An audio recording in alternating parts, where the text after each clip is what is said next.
фотография ул чынбарлыкны дип әйтик эме, ниндидер шикләр эшенә алу, катыру мизгелне, бу теге физик яктан аңлатканда инде фәлсәфәсен.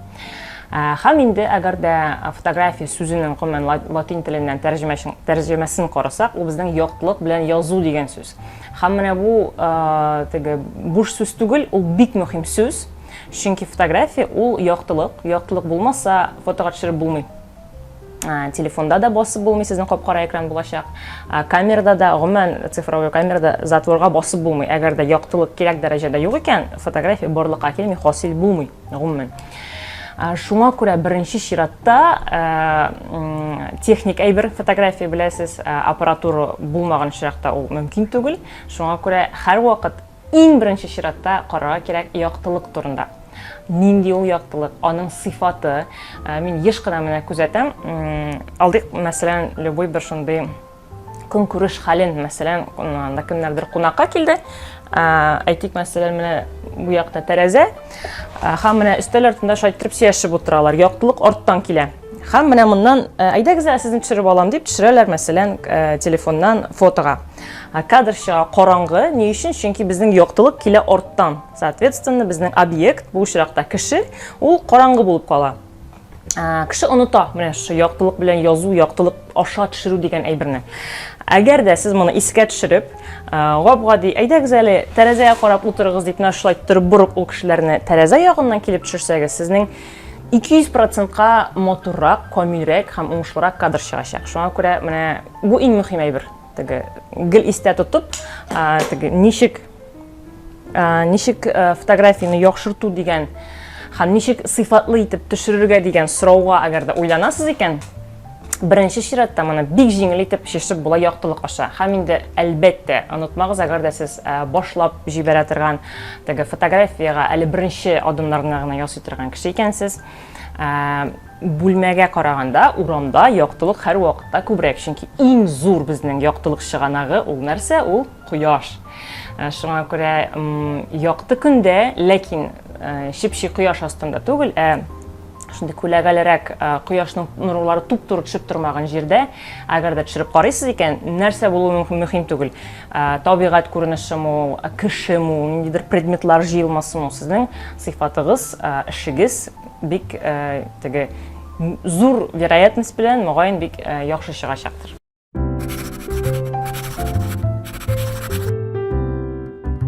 Фото төрләре шактый күп.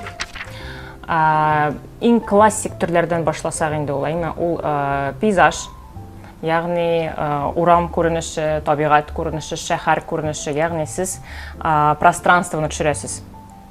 Бу иң теге борынгы төрләрдән инде башы һәм күп законнары фотографияның визуаль сәнгать буларак буйсына изобразительное искусствога, ул элекке менә краскалар белән ясалган безнең музейларда торган зур-зур картиналар, законнар бик охшаш. Чөнки бу шул сәнгать, шул визуаль сәнгать, бары тик аны булдыру чарасы гына башка. Элек кешеләр әгәр дә пумала белән краскалар буяу аша ясаган булсалар, бүген бу тиз эшләнә һәм аппарат, камера аша эшләнә. Менә беренчесен әйтеп уздым, ул элеккеге теге иң классик төрләрдән, ул менә күренеш, урам күренешеме, табигать күренешеме, ул ниндидер менә сез пространствоны төшерәсез. Икенчесе ул әлбәттә шулай ук борынгы төрләрнең берсе, ул портрет, бу кеше төшерү. Аннан соң тагын шулай ук борынгы һәм классик төрләрдән ул фотонатюрморт, ягъни сез төшерәсез предметлар. Һәм менә бу классик төрләр инде, һәм алга таба китә инде уже безнең чынбарлык белән фотографияның кисешүе. Шуларның берсе, мәсәлән, фотожурналистика. Мөгаен бу әлеге сезнең мәктәп, ихлас мәктәбе кысаларында иң актуаль төрләрнең берседер. Нәрсә ул фотожурналистика? Ул фотография аша информация җиткерү. Бу шулай ук шушы жанрлар эчендә дә булырга мөмкин. Ягъни фотожурналистика ул натюрмортта төшерергә мөмкин, ниндидер предметларның җыелмасын, кешене дә төшерергә мөмкин, ниндидер күренешне дә төшерергә мөмкин. Әгәр дә аның максаты сезгә ниндидер хәбәр җиткерү икән, информация җиткерү икән. Әлбәттә репортаж, фоторепортаж. Менә ялгышмасам, менә сезнең киңәш кирәк булачак. Гомумән репортаж, язмача яисә видеорепортаж, ул нинди сорауларга җавап бирә? нәрсә, кайчан, кайда, ничек? Менә шундый стандарт иң мөһим сораулар. Фотода шушы сорауларга җавап бирергә тиеш фотожурналистикада. Ягъни сезнең репортажыгыз, әйтик, сез 2 сәгать ниндидер чараны төшердегез, булсын ул мәсәлән футбол матчы. Сезнең шушы фотоларыгыз 20 сез сайлап алган фотогыз сезнең әйтергә тиеш. Кайда узды бу матч? Сез бары тик туп белән футболистны гына төшереп, моны җиткерә алмыйсыз. Бу стадионда, мәсәлән, киңитеп алганда, дальний вид аша. Бу футболистларда, бу тулайым алганда футбол кыры, ниндидер детальләр, ниндидер иң мөһим мизгелләр, анда мәсәлән, шулай ук менә репортаж вакытында ул әле моментны тотып алуда. Фотожурналистларның тагын шундый бер мөһим моменты бар. Әйтик, сез кешене төшереп утырасыз икән, гади бер бүлмә эчендә. Моментны тотып алу дигән андый максат юк. Фотожурналистикада ул бар. Мәсәлән, күпләргә таныш футбол тарихында бар. Зинедин Зиданның бош белән биреп алу моменты, мәсәлән, башка көндәшенә. Менә монда инде фотоаппарат белән шушы мизгелне тотып алу, менә бу сезнең уңышыгыз. Һәм менә бу шушы моментны җиткерү, менә ул фотожурналистика. Һәм башкасы. Аннан соң нәрсә ул пиар һәм рекламада. Бүген көндә беләсез, бүтән әйбер фото аша рекламалана. Ул билбордлар, ул шул ук журналлар, безнең газеталар, һәм башкасы, ул социаль челтәрләр, һәм буларның бөтенесендә дә безгә кирәк Беренче чиратта иң гади визуаль информация җиткерү чарасы ул фотография. Шуңа күрә пиар һәм рекламада шулай ук фотографияның роле һәм мөмкинлекләре шиксез зур. Һәм менә шушы рәвешле дәвам итеп була. Аларның подкатегориялары бик күп төрле. Мәсәлән, натюрморт дидек, нәрсәдер төшерү ниндидер объектларны. Әгәр дә фото натюрмортның шулай ук бик күп разветвлениесе бар. Әйтик, шул ук рекламада. Мәсәлән, ниндидер бер предметларны төшереп рекламалау. То есть монда инде ике өлкә кушыла. Яисә мәсәлән, ризык төшерү. Бу фотография дип атала. Һәм инде монда сез нәкъ менә шушы өлкәнең, шушы предметларның төшерү осталыгына өйрәнәсез. Ничек матур итеп, анда кеше карап торганда кызгырлык итеп ашау ризыкларын төшерү. Һәм башкасы. Шуңа күрә моны бик озак сөйләп була фотографияның төрләрен, яки менә сезнең теге баш мигез ачылып китеп эшли башласын өчен иң мөһимләре шушылардыр дип уйлыйм.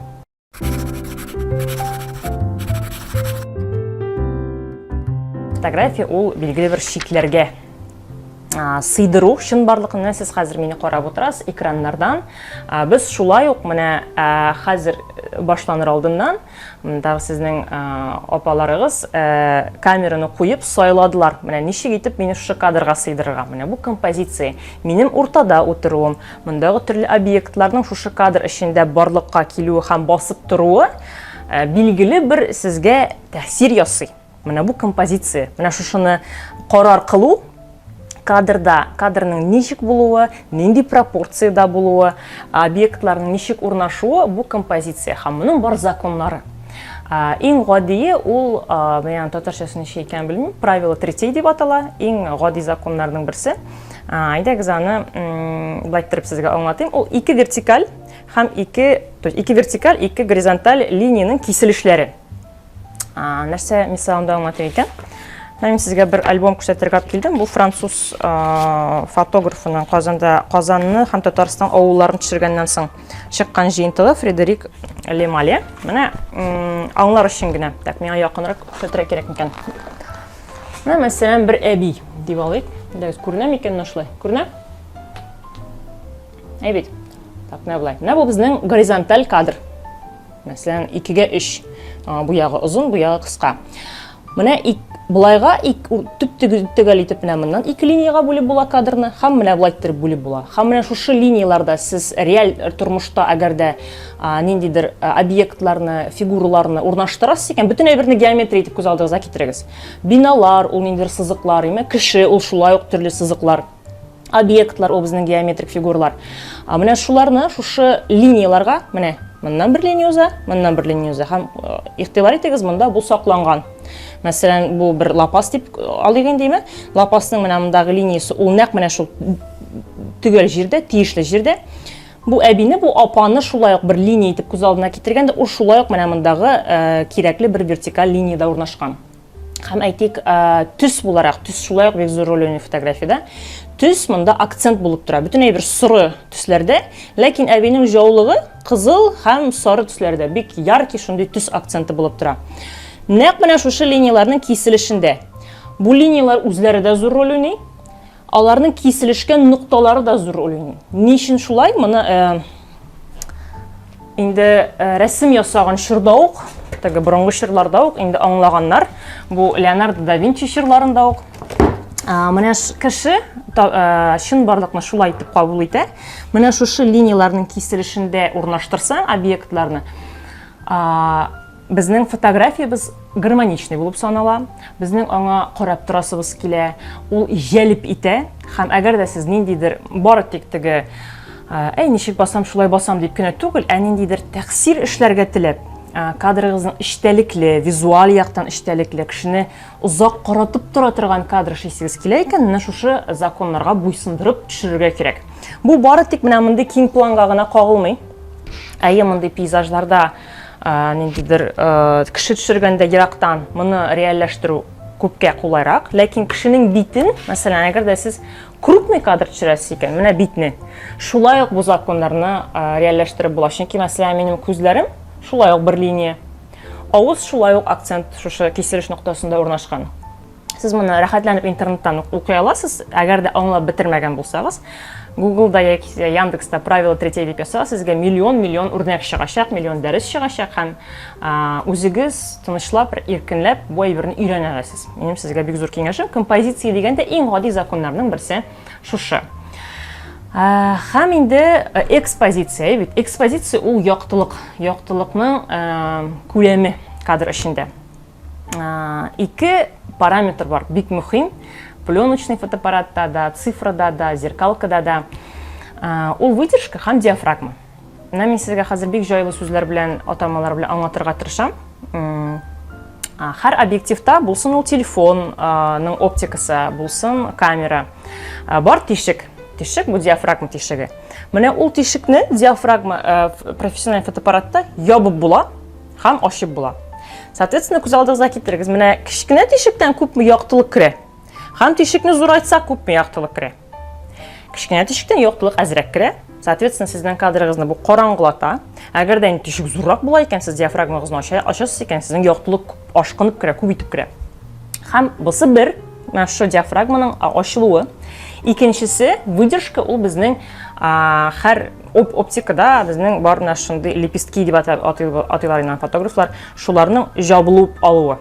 То есть безнең фотография барлыкка килә, менә шундый әйткән тавыш белән, ягъни шушы лепестокларның ябылып ачылуыннан хасил була. Шушы вакыт эчендә күпме яктылык кирип өлгерә һәм информация буларак языла матрицага, менә шулай барлыкка килә фотография. Соответственно, әгәр дә без, мәсәлән, сез шайтырып ачтыгыз тишекне, үзегезнең тирә-яктагы яктылыкка карап. Әгәр дә ул шайтырып ябыла икән, сезнең яктылыгыз әзрәк керә. Әгәр дә инде шайтырып ябыла икән, сезнең яктылыгыз күбрәк керә, ләкин шушы ябылу әкрен булган арада сезнең объектыгыз селкенмәскә тиеш. Әгәр дә сез аны точно итеп төшерергә телисез икән. Әгәр дә ул инде селкенә торган объект икән, сез ул сезнең менә байтырып размазанный рәвештә булачак. Менә шушы әйберләрне аңлап эш итсәгез, әгәр дә киләчәктә сез профессиональ камера белән эшләргә телисез икән, бу ике параметрны аңлау бик мөһим. Сез моны аңласагыз, үзегез иҗат кешесе буларак дип әйтик, яктылыкның сыйфатыннан чыгып, кадрны үзегез төзи алачаксыз. То есть, менә шу тишекне сез күпме зурлыкта ачасыз, һәм ничек тиз аны ябып ачасыз. Менә шу ике параметрдан чыгып, үзегез настроить итеп, пленочный фотоаппаратмы, цифрамы, зеркалкамы, сез үзегез инде карар кылып кадрыгызны ясаячаксыз.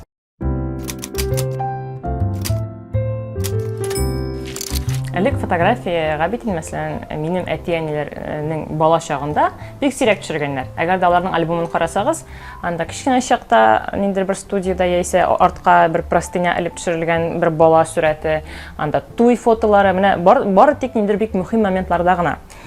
Һәм бер мәлне мин әтинең альбомын карап, әти минем балачак заманында, менә минем әти 1967 елгы, һәм ул мәктәптә укыган дәврдә аңа инде фотоаппаратлар, пленочный фотоаппаратлар шактый теге доступный була башлаган.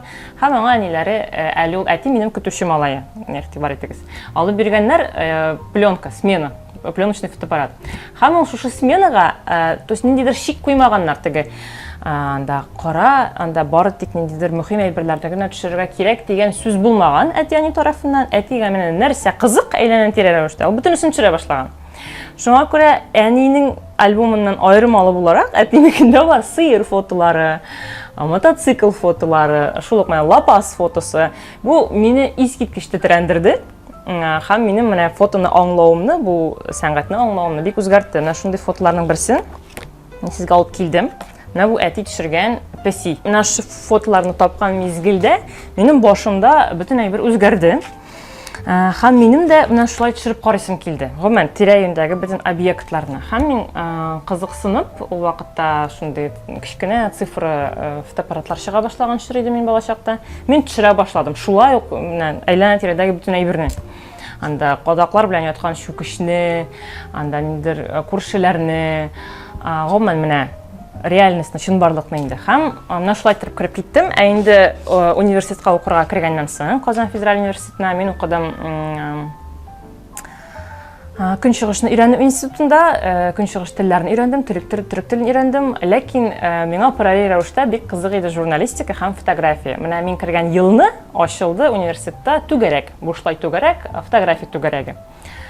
Без төшерә идек ниндидер университетка, газетага, сайтка кирәк булган анда шахмат турнирында җиңгән студентларны, анда белмим, беренче теге курслар концертыннан нидер күренешләрне, то есть университетка нәрсә кирәк, төрле жанрларда төшерә идек, төрле әйберләр.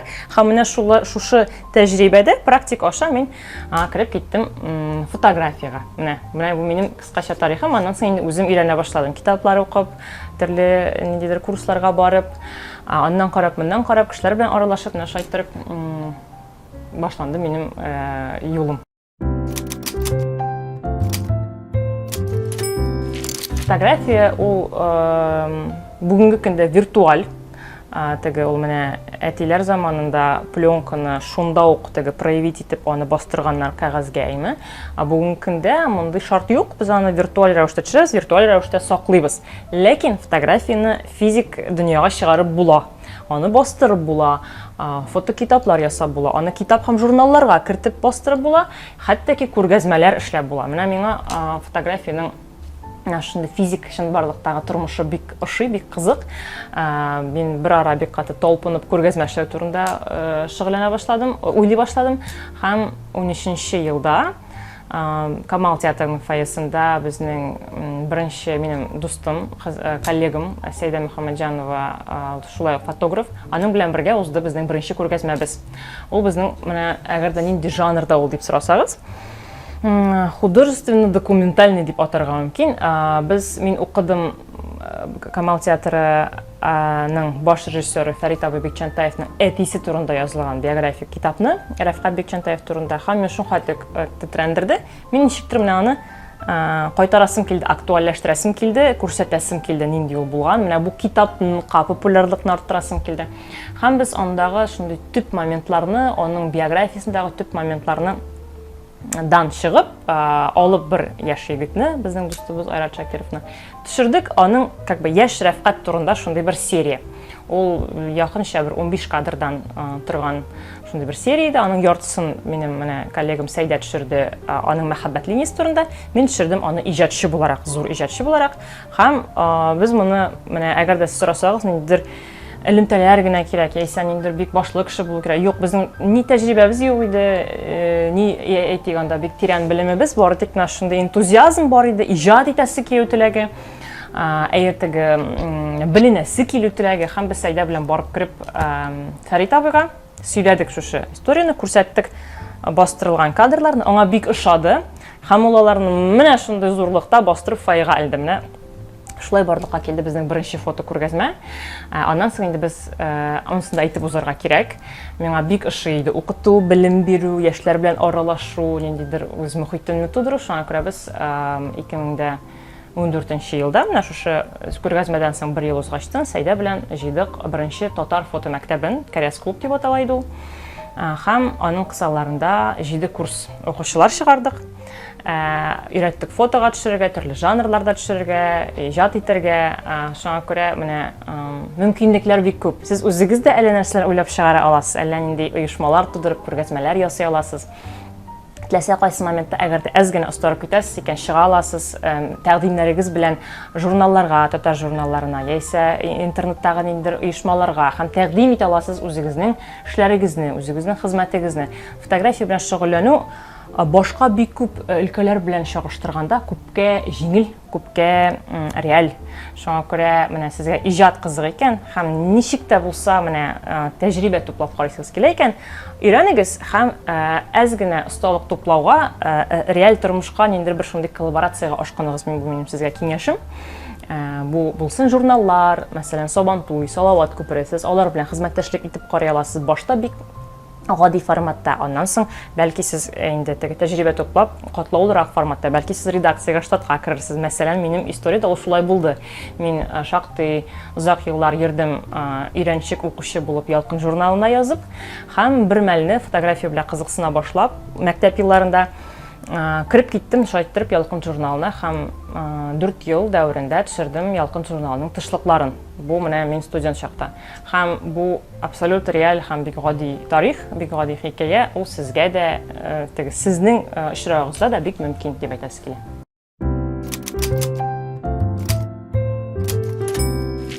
Башта бал кортларын төшерә идем, күбәләкләрне, чәчәкләрне. Бу бик дөрес омтылышы кешенең. Кеше башта матурлык төшерергә тели. Безнең күзебез матурлыкка омтыла һәм без аны катырып, саклап калырга телибез бу матурлыкны. Шуңа күрә бик дөрес башлагансың һәм табигатьтән башлауың шулай ук бик дөрес. Әйткәнемчә, менә фотографияның законнарын өйрән, композицияны, фотографияны төшереп була төрле итеп. Мәсәлән, фотографиядә план дигән әйбер бар. Син дальний план ясый аласың. Мәсәлән, чәчәк синең анда алда кичкенә бөҗәк белән тора. Һәм анда кырыйда тагын бакча бар, белмим, анда киртә бар, өстә күк бар. Бу да чәчәк төшерү. Ләкин син чәчәкне менә шушы бөтен кадрга сыйдырып күрсәтәсең. Аны бик якын итеп төшерү. Бу инде макро фотография. Бу шулай ук бик матур. Әгәр дә ул чәчәкне синең бер кыз тота икән, бу инде портрет. Шуңа күрә үзеңне төрле жанрларда һәм төрле форматта эшләп кара. Чәчәкне мөмкин төшерергә өстән, мөмкин төшерергә астан. Бу да синең фотографияга булган ракурс дигән әйбер бар, аны сөйләмәдек, әйме? Нинди ракурстан төшерү? Бу шулай ук бик зур яңалык кертә. Син, мәсәлән, шушы чәчәк янына үзең куя аласың башка бер предмет, әйтик, китап, яисә блокнот, яисә чәшке белән чәй. Һәм бу инде бөтенләй башка төрле бер жанр булачак. Шуңа күрә менә төрле яктан бердән интернет аша бүгенге көндә бик мөмкин әйбер бит инде. Өйрән фотографияны, классикларны, фотоларны һәм шушылай иттереп син үзеңне төрле яклап сынап карыячаксың. Һәм инде үзең дә аңлаячаксың. Нәрсә ул фотография һәм нәрсә сиңа фотографиядә кызык.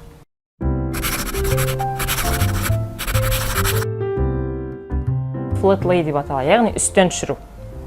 Һәм ул үзеннән үзе билгеле бер гармония кертә, дөрестлек кертә кадрга. Сез аласыз берәр ясы шундый җирне, булсын өстәл, кулай әйберләрдән инде, һәм урнаштырасыз аны максималь якты булган җиргә. Мин сезгә киңәш итәм моны эшләргә өйдә тәрәзә янында. Ләкин яктылык, кояш нурлары турыдан төшеп тормасын. Шундый бер матур гына тәрәз төбендә, күләгәләрәк, ләкин яктылык туп-тур төшкән. Куерга аңа астына ак фон, әгәр дә сезнең өстәлегез менә мондый ак түгел икән, сез җәяләсез берәр үтүкләнгән шундый тукыма. Ак та булмасын, бер төсле булсын. Һәм шушы фонда урнаштырырга кирәк булачак сезгә төрле предметлар. Без сезгә ике шундый наводка әйтәбез, ике ачкыч, ике тема, ул Сабантуй журналы булырга тиеш шарт буларак бу кадрда. Һәм күз темасын ачырга кирәк. Күз темасын төрлечә ачып була. Бар гади ысуллары, әйме, анда яфраклар, әйме, күзгә